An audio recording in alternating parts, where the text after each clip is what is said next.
નમસ્તે, કેમ છો વિદ્યાર્થીઓ? Have a great morning. ધોરણ 9 માટે ગણિત વિષયની અંદર આપણે ચેપ્ટર નંબર 12 શરૂ કરવાના છીએ. ઓકે, ચેપ્ટર નંબર 12 એના પહેલા ભાગમાં આપણે બેઝિક થિયરી, ઓકે, એ આપણું હશે હેરોન. બરાબર છે? ચેપ્ટર 12નું ટાઇટલ છે હેરોનનું સૂત્ર. હવે નામ ઉપરથી થોડુંક ટફ લાગે પણ ખૂબ સહેલું છે અને ત્રિકોણ વિશે ખાસ છે. ઓકે, ત્રિકોણનું ક્ષેત્રફળને લગતી વાતો છે હેરોનના સૂત્રની અંદર. ઓકે, અને ત્રિકોણનું સૂત્ર, એનું ક્ષેત્રફળ શોધવા માટેના જે સૂત્ર આપણી પાસે જાણીતા છે એની અંદર કંઈક મર્યાદા છે. એ મર્યાદાને ઓળંગીને હેરોન નામના ગણિતશાસ્ત્રીએ જે કાંઈ થિયરી આપી છે અને એ થિયરીનું સોલ્યુશન કરતાં જે કંઈ આપણને ફળ મળે છે, ઓકે, એ ખૂબ જ મસ્ત છે. દરેક કન્ડિશનમાં એપ્લાય કરી શકાય એવું છે. ખાસ ત્રિકોણના ક્ષેત્રફળ માટે આ ચેપ્ટર છે. તો આપણે સ્ટાર્ટ કરીએ છીએ. તો પહેલાં ત્રિકોણનું ક્ષેત્રફળ આપણે યાદ કરી લઈએ. એની જેટલી પણ વાતો છે ત્રિકોણના ક્ષેત્રફળની એને આપણે યાદ કરીએ. ઓકે, ત્રિકોણનું ક્ષેત્રફળ.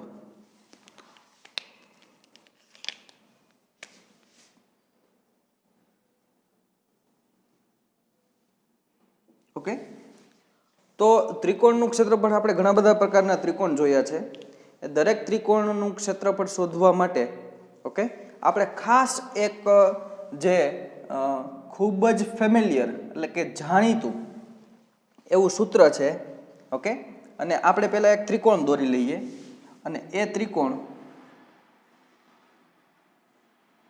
સમજો કે એબીસી ત્રિકોણ છે. એ ત્રિકોણમાં જે એએમ છે, એએમ એ લંબ હોય એટલે કે વેધ હોય. ઓકે, આપણને ખબર છે કે એએમ છે એ વેધ હોય બીસીનો અને બીસી છે, ઓકે, એ પાયો હોય. તો વેધનું મૂલ્ય અને પાયાનું મૂલ્ય એ ખ્યાલ હોય તો તમારી સામે જે ત્રિકોણના ક્ષેત્રફળનું સૂત્ર છે, તો ત્રિકોણનું ક્ષેત્રફળ બરાબર શું થાય? 1/2 પાયો ગુણાકારમાં વેધ. પણ જો પાયાની વેલ્યુ અને વેધની વેલ્યુ એની કિંમત બંનેની ખબર હોય તો તમે આ સૂત્ર મૂકી શકો. ઓકે, બીજી એક કન્ડિશન એવી હોય કે તમારી પાસે કાટકોણ ત્રિકોણ હોય. આવી રીતે કાટકોણ ત્રિકોણ હોય. આ ત્રિકોણ સમજી લ્યો કે આ કાટકોણ ત્રિકોણ છે. તો આ કાટખૂણો હોય છે.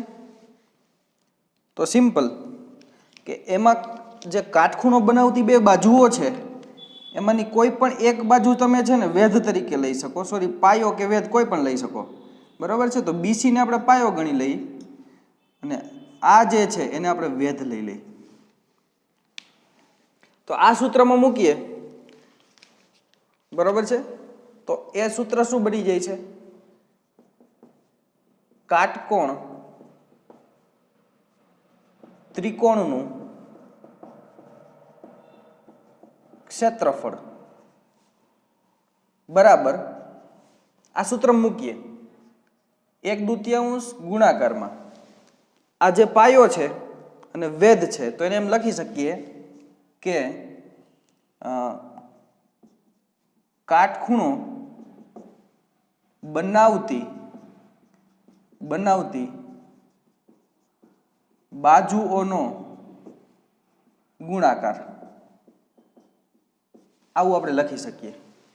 કેમ કે પાયો ગુણાકારમાં વેધ એ શું છે? કાટખૂણો બનાવતી બે બાજુઓનો ગુણાકાર છે. તો આવી રીતે આપણે લખી શકીએ. ઓકે, તો કાટકોણ ત્રિકોણમાં સીધું, બરાબર છે, એબી અને બીસીની વેલ્યુ ખબર હોય તો તમે સિમ્પલ પાયો ગુણાકારમાં વેધ, બરાબર છે, એવી રીતે તમે લખી શકો છો.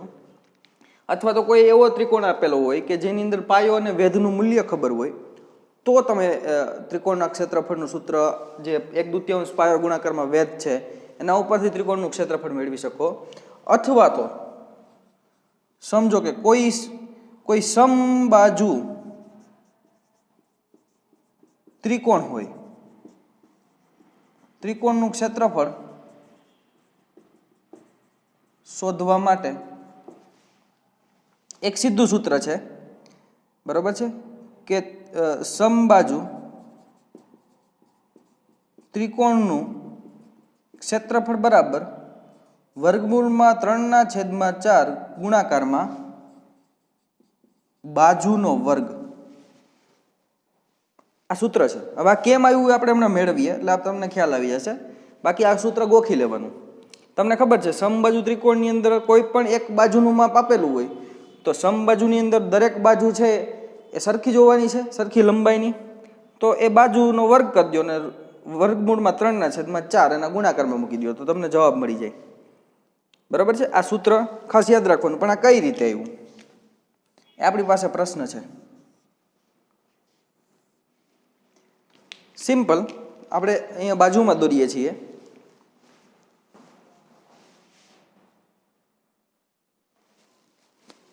આપણે શું કરીએ તો કે એક સમબાજુ ત્રિકોણ દોરીએ એટલે આપણને ખ્યાલ આવશે.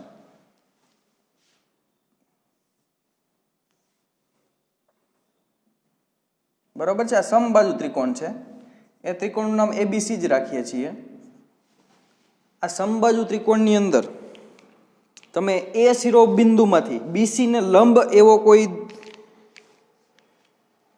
બીસીને લંબ તમે દોરો એ બરોબર છે, તો એ હંમેશા દ્વિભાજક હોય છે બીસીનો, એટલે કે બે સરખા ભાગ પાડી દે. ઓકે, બે સરખા ભાગ કરી દે. અને સમજો કે એબી, બીસી અને એસી ત્રણેયની લંબાઈ તો સમબાજુ હોય તો સરખી જ હોવાની છે, એ તો સિમ્પલ તમને ખ્યાલ આવી ગયો. તો આ જે આનું નામ આપણે એમ નામ આપી દઈએ તો એમ ની લંબાઈ કેટલી થાય તો પાયથાગોરસના પ્રમેય પ્રમાણે તમે મેળવી શકો કે નહીં? ઓકે, કેવી રીતે? તો તમને ખબર છે કે બીસી, અહીંયા તમને ખ્યાલ છે કે બીસી બરાબર 2BM.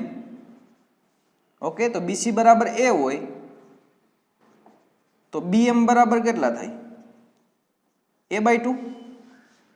તો આ BM ની જે લંબાઈ છે, આ લંબાઈ એ કેટલી થાય? a/2. ઓકે, આખું એ હોય તો આની લંબાઈ BM ની લંબાઈ a/2 થાય. તો તમે AM મેળવી શકો કે નહીં પાયથાગોરસના પ્રમેય ઉપરથી? પાયથાગોરસના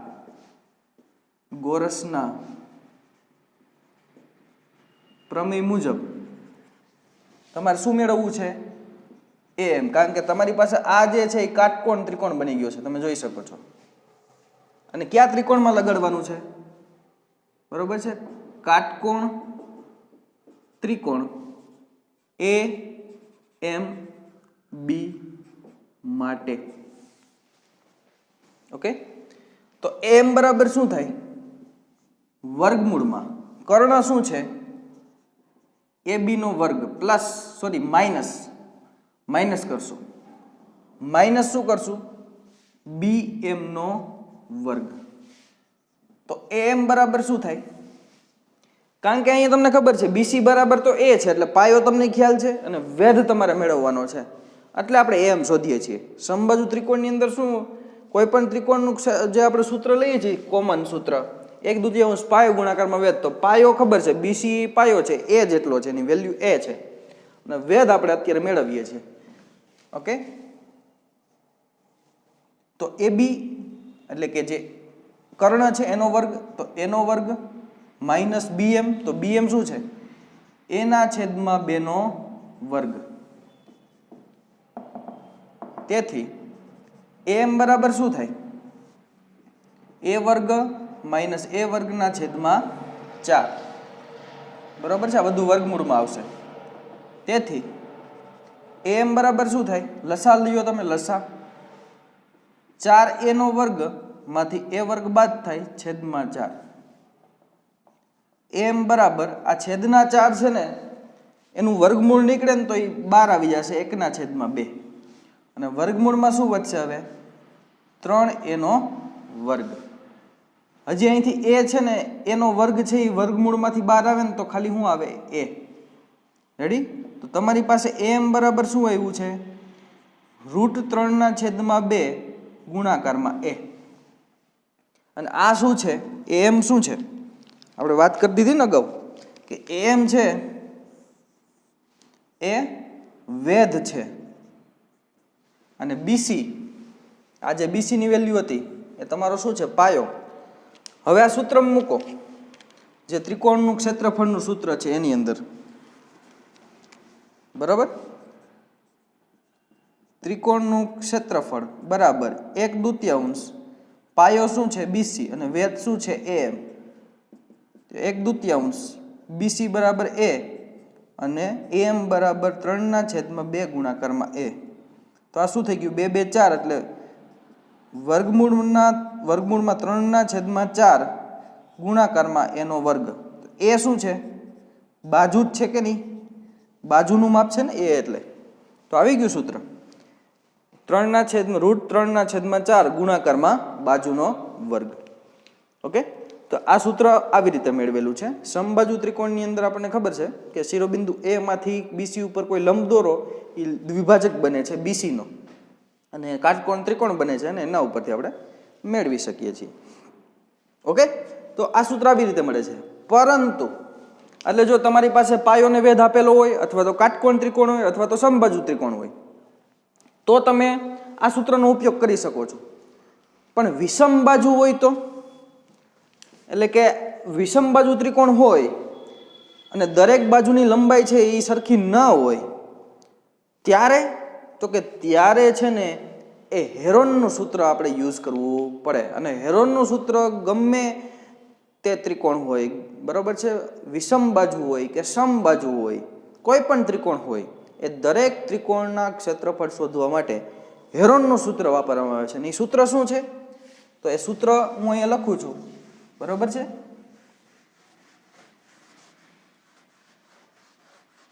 એ સૂત્ર આપણે લખીએ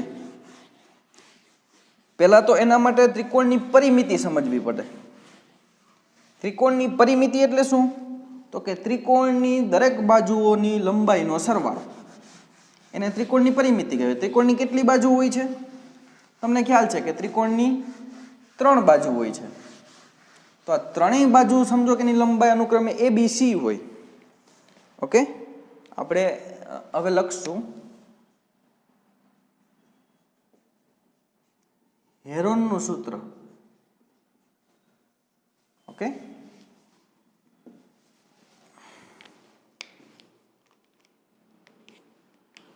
હેરોનનું સૂત્ર શું છે? હેરોન નામના ગણિતશાસ્ત્રી આપેલું છે અને ત્રિકોણનું ક્ષેત્રફળ શોધવા માટે જ કોઈ પણ ત્રિકોણ હોય ત્રિકોણનું ક્ષેત્રફળ બરાબર યાદ રાખજો વર્ગમૂળમાં s minus a, s minus b અને s minus c. હવે આ શું છે? ઓકે, જે આ શું છે તો એના માટે એક ત્રિકોણ દોરી લઈએ અને વિષમ બાજુ ત્રિકોણ છે એવું સમજી લ્યો. abc ત્રિકોણ જ છે. સમજો કે ab બાજુની લંબાઈ a છે, bc બાજુની લંબાઈ b છે અને ac બાજુની લંબાઈ c છે. અનુક્રમે અને એમ લખી શકીએ કે a is not equal to b is not equal to c. અને ઇક્વલ ટુ હોય તોય કઈ પ્રશ્ન છે નહીં. સમબાજુ ત્રિકોણ હોય તોય કઈ આ સૂત્રથી આપણે મેળવી શકશું. ઓકે, એટલે એવું જરૂરી નથી કે આ નોટ ઇક્વલ ટુ હોય. કોઈ પણ ત્રિકોણ હોય આ ત્રિકોણની અંદર, બરોબર છે. હવે જ્યાં a b અને c એ તમને ખ્યાલ આવી ગયો કે અનુક્રમે ab bc અને ac બાજુની લંબાઈ છે. ઓકે, તો આપણે લખીએ કે જ્યાં પેલા આપણને ખબર છે લખી લઈએ કે a બરોબર છે a b અને c એ બાજુઓની લંબાઈ છે. ઓકે, બાજુઓની લંબાઈ છે અને s એ ત્રિકોણની યાદ રાખજો અર્ધ પરિમિતિ છે, અર્ધ પરિમિતિ, અર્ધ એટલે કે અર્ધી અને પરિમિતિ એટલે ત્રણેય બાજુઓનો સરવાળો. તો S બરાબર શું થાય? A plus B plus C ના છેદમાં 2 એટલે કે અડધું થઈ ગયું અને આને કહેવાય છે અર્ધ પરિમિતિ. ઓકે, તો અહીં S શોધવા માટે તમારે શું કરવાનું? ત્રણેય બાજુનો સરવાળો ભાગાકારમાં 2. તો S ની કિંમત દરેક જગ્યાએ મળી ગઈ. ABC ની વેલ્યુ તમને ખબર છે. એકદમ ઇઝીલી તમે કોઈ પણ તમારી પાસે કોઈ પણ ત્રિકોણ હોય એની તમે અર્ધ પરિમિતિ ફાઇન્ડ કરી અને એના ઉપરથી તમે ત્રિકોણનું ક્ષેત્રફળ ઇઝીલી મેળવી શકો છો. તો આ જે સૂત્ર છે એ ખૂબ જ અગત્યનું છે, ખૂબ જ અગત્યનું છે. ઓકે, તો ખાસ આ યાદ રાખવાનું છે, ત્રિકોણનું ક્ષેત્રફળ, અને આને કહેવાય છે હેરોનનું સૂત્ર. ઓકે, તો આ જે હેરોનનું સૂત્ર છે એ ખાસ તમારે યાદ રાખવાનું છે. આના સિવાયની વાત કરીએ તો એ છે ક્ષેત્રફળના એકમ, ક્ષેત્રફળના એકમ. તો હવે આપણે સમજો કે ત્રિકોણનું ક્ષેત્રફળ મેળવ્યું, એનો કંઈક જવાબ મળ્યો. સમજો કે કોઈ પણ આંકડો મળે છે 5, તો 5 શું, એનો એકમ શું? ક્ષેત્રફળનો એકમ હંમેશા, બરોબર છે, તમને યાદ હોવું જોઈએ કે ક્ષેત્રફળનો એકમ, ક્ષેત્રફળનો એકમ, બરોબર છે, એ શું શું હોઈ શકે છે? કાં તો મીટર વર્ગ, કાં તો સેન્ટીમીટર વર્ગ, ઓકે, અને મિલીમીટર પણ હોઈ શકે છે, મિલીમીટરનો પણ વર્ગ આવશે એટલું ફાઇનલ. કોઈ પણ સમતલીય આકૃતિ હોય ને, વર્તુળ માટે પણ આ જ સાચું છે, વર્તુળનું ક્ષેત્રફળ માટે પણ આ જ એકમ. એટલે કોઈ પણ સમતલીય આકૃતિ, સમતલ એટલે કે સમતલની અંદર દોરાતી આકૃતિનો ક્ષેત્રફળનું એકમ હંમેશા મીટર વર્ગ, સેન્ટીમીટર વર્ગ કોઈ પણ હોઈ શકે છે. આના સિવાયનો હોય ને તો એ ક્યાં ક્યાં છે? બરાબર છે, આના સિવાયના તો તમને ખબર છે એકર, તમને એકર, તમે એવું સાંભળ્યું હશે કે કેટલા એકર જમીન છે, તો જમીન એક સમતલીય ભાગ છે, તો એનું એકર,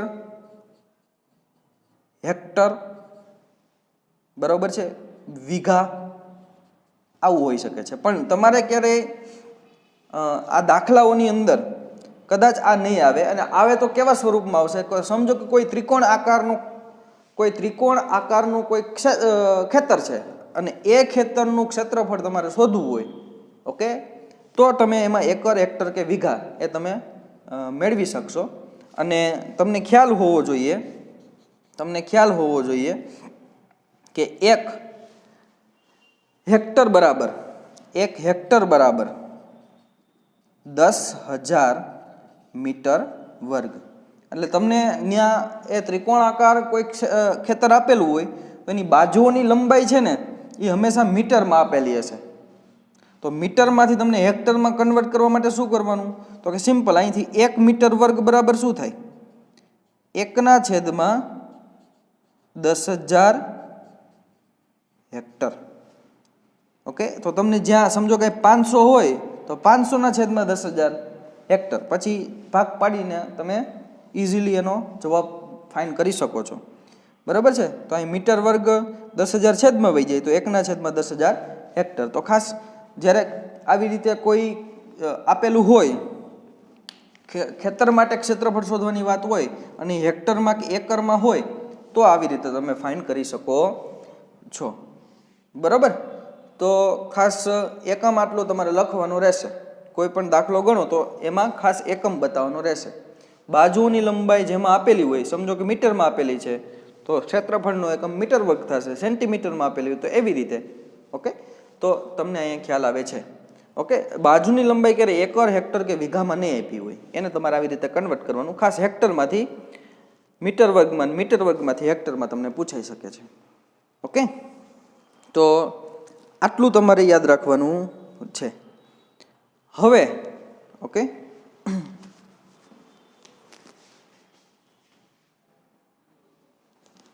હવે આપણે વાત કરીએ સ્વાધ્યાયની. ઓકે, તો સ્વાધ્યાય 12.1 છે એ હું તમને અહીંયા કરાવું છું, જેથી કરીને તમને દાખલા જે ઉદાહરણના દાખલાઓ છે પહેલો, બીજો, ત્રીજો એ તમને ખ્યાલ આવી જશે જાતે. ઓકે, અને બાકીના અમુક જે સ્વાધ્યાયના દાખલા છે હું તમને હોમવર્કમાં પણ આપીશ. બરાબર, તો આપણે સ્ટાર્ટ કરીએ છીએ.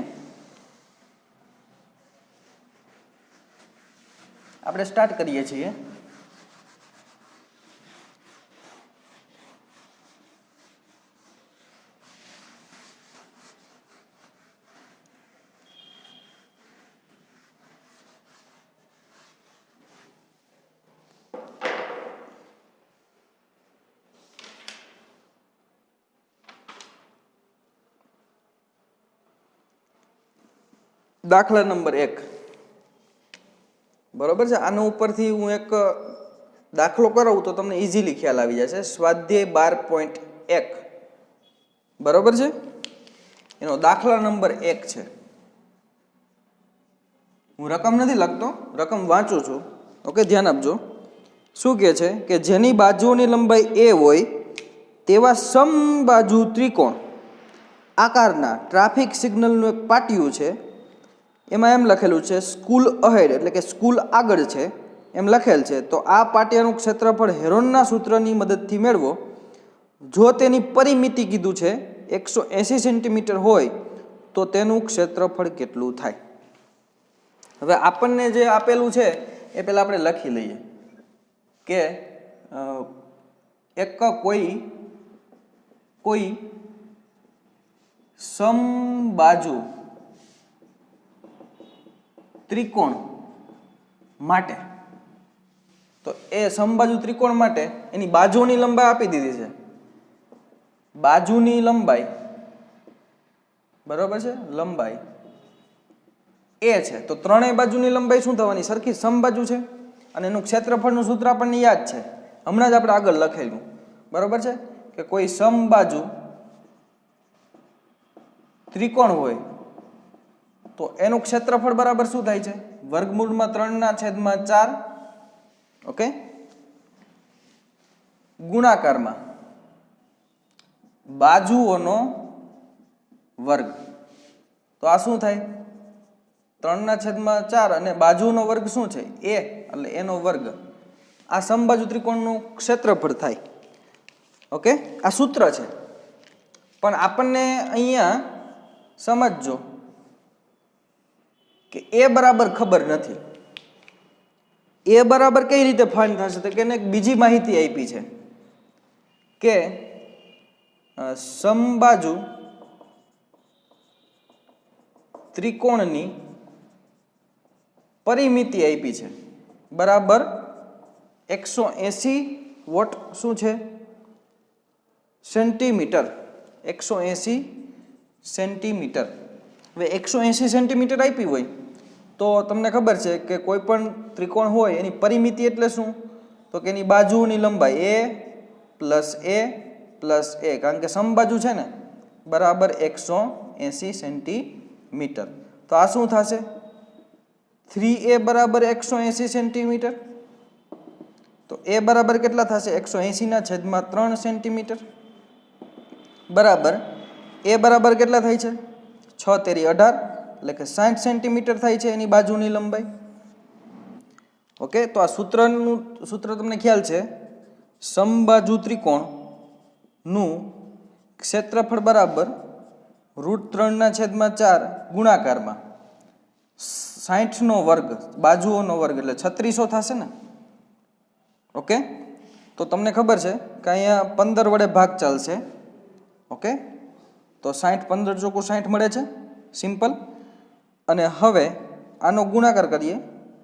ઓકે, 15 છક 90. ઓકે, ઓકે, તો આ 900 થઈ જશે. 900 વર્ગમૂળમાં 3. ઓકે, આટલું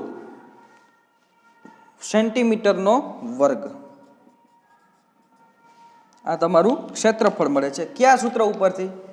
તો કે આપણું જે સૂત્ર હતું 1/2 પાયો ગુણાકારમાં વેધ, એના ઉપરથી છે. હવે આ હેરોનના સૂત્ર ઉપરથી મેળવીએ. ઓકે, તો આપણને કમ્પેરેટિવ ખ્યાલ આવી જશે. ઓકે, તો હેરોનનું સૂત્ર શું છે?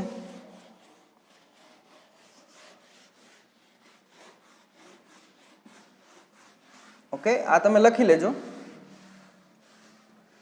આપણે શું કરીએ હવે? હેરોનનું સૂત્ર મૂકીએ.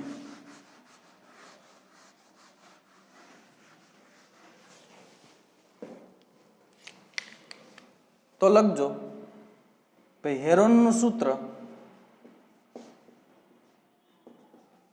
બરોબર છે. અથવા તો એમ લખીએ કે ત્રિકોણનું ક્ષેત્રફળ,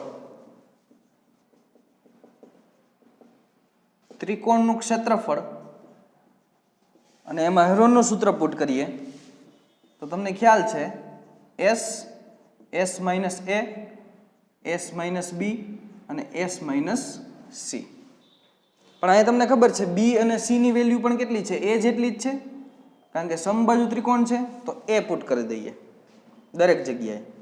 હવે શું કરીએ તો કે પેલા એસ એ આપણી પાસે શું હતું? તો કે અર્ધ પરિમિતિ, એટલે ત્રિકોણની પરિમિતિ ના અડધા. તો એસ બરાબર શું મળશે? ત્રિકોણની પરિમિતિ શું આપી છે? 180 સેન્ટીમીટર ના અડધા. તો એસ બરાબર શું આવ્યું? 90 સેન્ટીમીટર આવ્યું છે અર્ધ પરિમિતિ. તો તેથી એસ માઇનસ એ બરાબર શું થાય? અને એ તમને હવે ખ્યાલ છે કે 60 છે. તો એસ એટલે 90, 90 માંથી 60 બાદ તો કેટલા આવશે? 30 આવશે. ઓકે, આ 30 ને સાચવી રાખવાના છે. તો એસ માઇનસ એની જગ્યાએ, એસ ની જગ્યાએ આપણે 90 મૂકશું અને એસ માઇનસ એની જગ્યાએ આપણે 30 મૂકશું. ઓકે, તો તેથી ત્રિકોણનું ક્ષેત્રફળ બરાબર ઉપરના સૂત્રમાં પુટ કરીએ. ઉપરનું સૂત્ર શું છે? એસ બરાબર કેટલા છે? 90 ગુણાકારમાં એસ માઇનસ એ 30, 30 અને 30. ઓકે, તો અહીંયા 90 ના આપણે ભાગ પાડી દઈએ. 30 તેરી 90 અને આ જે 30 છે એને આપણે એમનેમ રહેવા દઈએ. અહીંયા તમે જોઈ શકો છો કે ઇઝીલી આ 30 કેટલી વખત આવે છે? તો કે 4 વખત. તો 30 ની 4 ઘાત લખી દઈએ અને ગુણાકારમાં 3. Okay, simple. તો 30 ની 4 ઘાતનું વર્ગમૂળ લઈએ તો 30 નો વર્ગ આવશે ને વર્ગમૂળની બહાર, અને વર્ગમૂળમાં 3. અને 30 નો વર્ગ એ શું છે? 900 છે. વર્ગમૂળમાં 3 સેન્ટીમીટરનો વર્ગ. ઓકે, તો અહીંયા તમે જોઈ શકો છો કે 1/2 પાયો ગુણાકારમાં વેધ એ સૂત્ર પુટ કરીને જે પણ આપણને કઈ ક્ષેત્રફળ મળેલું છે એ જ ક્ષેત્રફળની વેલ્યુ હેરોનના સૂત્રની મદદથી મેળવેલી અહીંયા મળેલી છે. એટલે તમે સમજી શકો છો કે હેરોનનું સૂત્ર છે એ બધી જ કન્ડિશનમાં એપ્લિકેબલ છે. ઓકે, તો આ તમને ખ્યાલ એક્ઝેક્ટલી આવી ગયો છે. આના ઉપરથી તમારે ઉદાહરણ નંબર 1 છે. ઓકે, ઉદાહરણ નંબર 1 એ તમારે હોમવર્કમાં કરવાનું છે. તો હોમવર્ક ખાસ લખી લેજો. ઓકે, હોમવર્ક ઉદાહરણ નંબર 1 એ તમારે હોમવર્કમાં કરવાનું છે. અને બીજું જે આજે થિયરી ચાલી છે તે આજની થિયરી એકવાર લખવી. અને બીજું ઉદાહરણ નંબર 1 પણ તમારે જાતે લખવાનું છે. ઓકે, એટલે તમને ખ્યાલ આવી જશે, જાતે ગણવાનું છે. ઓકે, તો તમે જોઈ શકો છો કે ઇઝીલી આપણે જે હેરોનનું સૂત્ર છે એ કેટલું ઉપયોગી છે અને એના ઉપરથી ત્રિકોણનું ક્ષેત્રફળ આપણને મળી જાય છે. તો અહીંયા સુધી રાખીએ છીએ. નેક્સ્ટ લેક્ચરમાં આપણે સ્વાધ્યાયના દાખલાઓ એ કરશું. ઓકે, તો ત્યાં સુધી હેવ એ નાઇસ ડે. આવજો.